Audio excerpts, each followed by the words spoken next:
আনতারাকা সালাহ ফাকাদ কাফার, যে নামাজ ছেড়ে দিল সে আল্লাহর সাথে কুফরি করলো।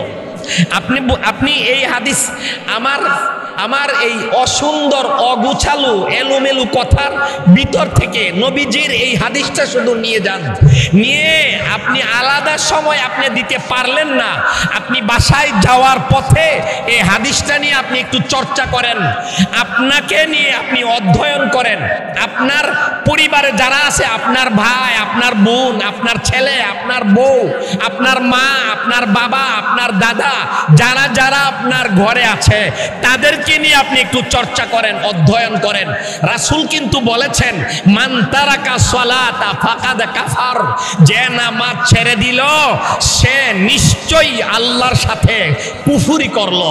আল্লাহর নবী কিন্তু আরেকটা হাদিস বলেছেন লা তাতরুক সালাতা মাকতুবাতা মুতাআম্মিদা, উম্মত ইচ্ছা করে নামাজ, ফরজ নামাজ ছাড়িও না। মান তারাকা সালাতা ফাবারিয়াত মিনহু যিম্মা, যে নামাজ ছেড়ে দিবে তার উপর থেকে আল্লাহর জিম্মাদারি উঠে যাবে। নবীজি কিন্তু আরেকটা কঠিন কথা বলেছেন as-salatu ইমাদুদ্দিন, মান আকামাহা আকামাদ্দিন ওয়া মান তারাকাহা ফাকাদ হাদামাদ্দিন। নবীজি বলেন যে নামাজ ছেড়ে দিল সে তার ধর্মটাকে বরবাদ করে দিল, সে তার ধর্মের ঘরটাকে ভেঙে দিল। খুঁটি ছাড়া একটা গুরুত্বপূর্ণ খুঁটি ছাড়া একটা ঘর যেমন সুপ্রতিষ্ঠিত থাকতে পারে না, টিকে থাকে না, দুমড়ে মুচড়ে যায়, ভেঙে যায়। একজন মুসলমানের নামাজ ছাড়া তার ইসলাম, তার ধর্ম ভেঙে চড়ে যায়, দুমড়ে মুচড়ে যায়, ঘরটা ভেঙে যায়। যে নামাজ ছেড়ে দিল সে তার ধর্মের ঘরটাকে ভেঙে দিল। শুনেন না, এই তিনটা হাদিসের টুকরা আপনি মাথায় নিয়ে একটু যাওয়ার বেলায় একটু চর্চা করেন, অধ্যয়ন করেন।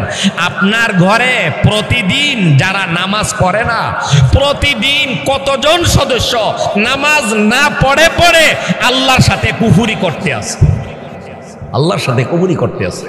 আপনার তিনটা ছেলে বিদেশে থাকে বা দেশে থাকে, দোকানে থাকে বা খেতে থাকে, সে আজকে জোহরের নামাজ পড়ে নাই, তিন ছেলে জোহরের নামাজ পড়ে নাই, আপনার মেয়ে পড়ে নাই, আপনার বিবি ফজরের নামাজের সময় পড়ে নাই, আপনি পড়েন নাই।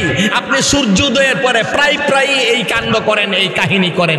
সূর্যোদয়ের পরে আপনি ফজরের নামাজ পড়েন, ফজরের নামাজ প্রায় আপনি সূর্যোদয়ের পরে পড়েন, আপনি টাইম মতো নামাজটা পড়েন নাই। তাহলে আপনি মুসলমান দাবি করেও আল্লাহর সাথে যেন কুফরি করলেন। আপনার বউ নামাজটা পড়ে নাই, সেও আল্লাহর সাথে কুফরি করলো। আপনার ছেলেগুলি নামাজ পড়ে নাই, তারাও যতদিন নামাজ পড়ে নাই এতদিন পর্যন্ত আল্লাহ তাআলার সাথে কুফরি করলো। যেই মেয়েরা নামাজ পড়ে নাই তারা আল্লাহর সাথে কুফরি করলো। আপনি একটু চিন্তা করেন না, আপনি মুসলমান, আপনার ঘরে কয়জন প্রতিদিন কয়বার আল্লাহর সাথে কুফরি করতে আসে? এরপরেও আল্লাহ তাআলা আপনার আমার কিডনি ভালো রাখছেন, আল্লাহ আমার লাংস লিভার ভালো রাখছেন, আল্লাহ আমার হার্ট ভালো রাখছেন।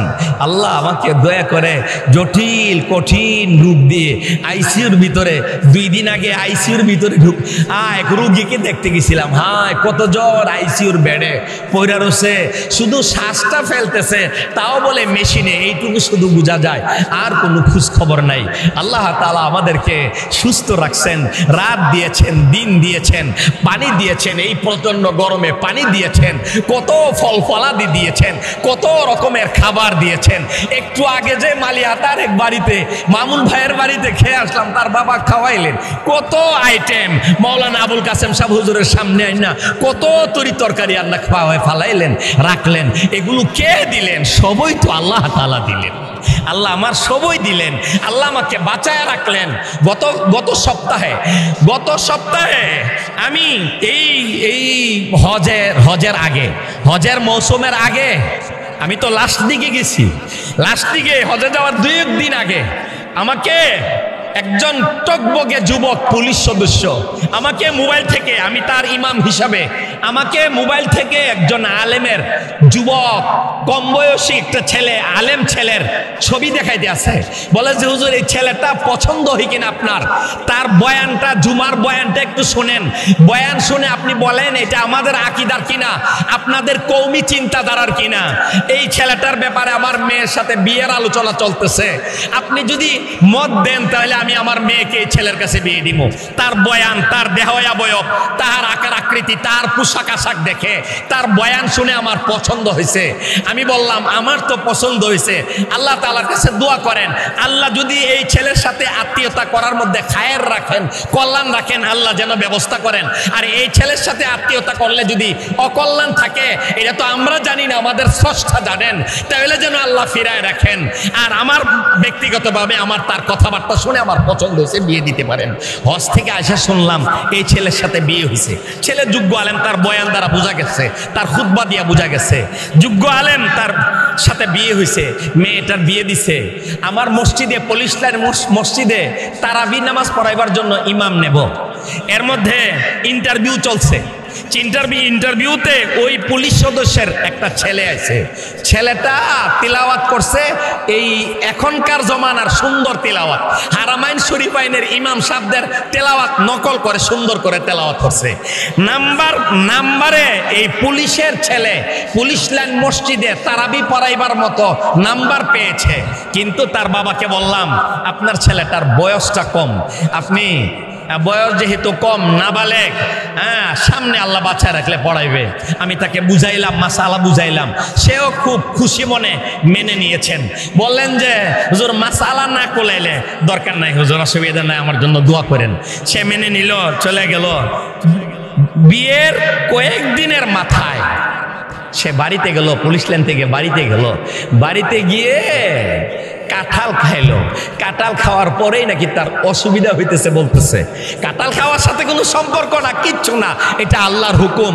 অল্প কতক্ষণের মধ্যে টকবগে একদম একদম লম্বা শক্তিশালী পাকিস্তানি ছেলেদের মতো দেখা যায়, অল্প সময়ের ভিতরে দুনিয়া থেকে চলে গেল। বলেন না হায়াত মওতের একমাত্র মালিককে। রাতে পরে আমি তো ওয়াজ এই কথাগুলি বলি, রাতে যখন ঘুমাই আমি যেন ঘুমের দোয়া পড়ি না, আমি যেন মরণের দোয়া পড়ি। প্রতিদিন মৃত্যুর দোয়াটা পড়ে পড়ে ঘুমাই। আল্লাহুম্মা বিসমিকা আমুতু ওয়া আহইয়া। যে কে বলছে মরণের দোয়া? এটা ঘুমের দোয়া? এটা তো অর্থের দিকে তাকাইলে বোঝা যায় এটা যেন মরণের দোয়া। আল্লাহুম্মা, হে আল্লাহ, বিসমিকা, আপনার নামে, আমুতু, আমি মরতেছি, ও আহিয়া, আল্লাহ আপনি যদি আমাকে শেষ রাতে, বুড় রাতে, সকালে জীবিত করে দেন, জাগ্রত করে দেন, তাহলে আমি জাগ্রত হতে পারবো। ঘুমের ভিতরে আমাকে যদি নিয়ে যান, গোটা পৃথিবীর সমস্ত ডাক্তার মিলেও আমার এই পিঞ্জিরার ভিতরে আপনার উড়িয়ে নিয়ে যাওয়া প্রাণ পাখিটাকে আর কেউ ঢুকাইয়ে দিতে পারবে না। আরে ভাই, প্রতিদিন আমি এই ঘুমের দোয়া পড়ে ঘুমাইতেছি, অথচ এশারের নামাজটা না পড়ে ঘুমাইতেছি।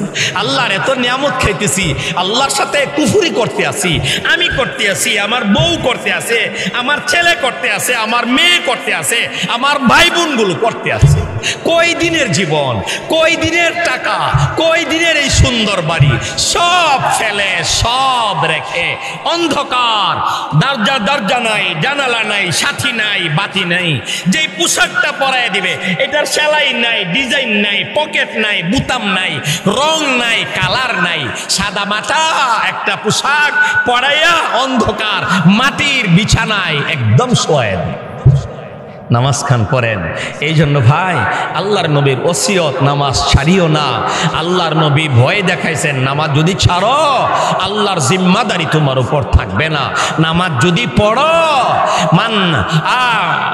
মান আদ্দা সালাতাল ফাজরি, যে ফজরের নামাজটা পড়লো, মান সাল্লাল ফাজরা ফাকাদ দাখালা ফি জিম্মাতিল্লাহ, সে সারাটা দিনের জন্য আল্লাহর জিম্মাদারিতে প্রবেশ করলো। ও ভাই, ইন্নামা আমওয়ালুকুম ওয়া আওলাদুকুম ফিতনা। আল্লাহ মাল দিয়েছেন পরীক্ষা করার জন্য, আল্লাহ সন্তান দিয়েছেন পরীক্ষা করার জন্য।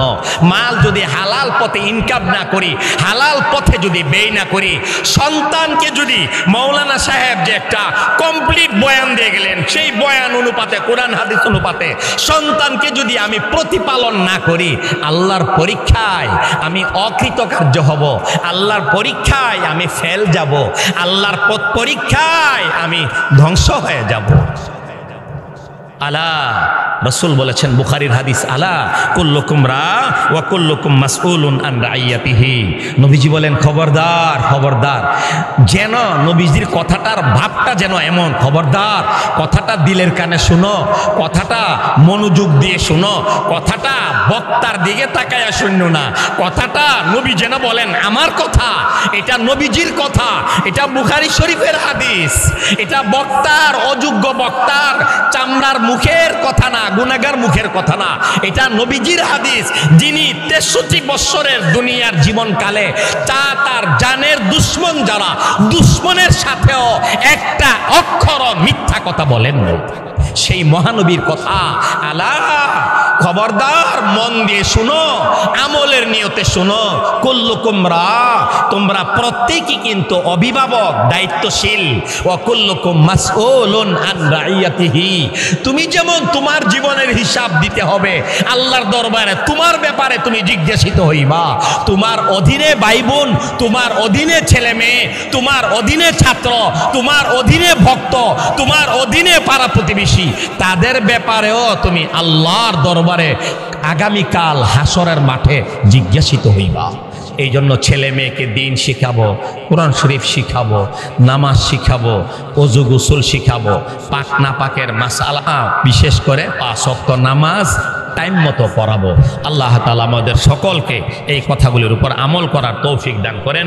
যাদের উদ্যোগে মালিহাতা শান্তি ইন্দার বানাই, মালিহাতা মাদ্রাসার সারা জিন্দিগির, শতবর্ষের এই মাদ্রাসায় কত আমল, কত আল্লাহর ওলি এখানে শুয়ে রয়েছেন, কত আল্লাহর ওলিরা দিন রাতে এই মাদ্রাসায় চোখের পানি ফেলেন, কত আলেম তালেব এলেমরা কত কিতাব পড়ায়, তাদের এই নেক আমলের উসিলায় আমাদের গোটা এলাকা, আমাদের সকলকে আল্লাহ তাআলা পূর্ণ হেদায়েত দান করেন, দ্বীনের বুঝ দান করেন। আল্লাহ আমাদেরকে সব ধরনের পাপ থেকে ফিরিয়ে আমাদেরকে আল্লাহওয়ালা হওয়ার, নেককার হওয়ার, পরহেজগার হওয়ার তৌফিক দান করেন। ওয়া আখিরু দাওয়ানা আলহামদুলিল্লাহি রাব্বিল আলামিন।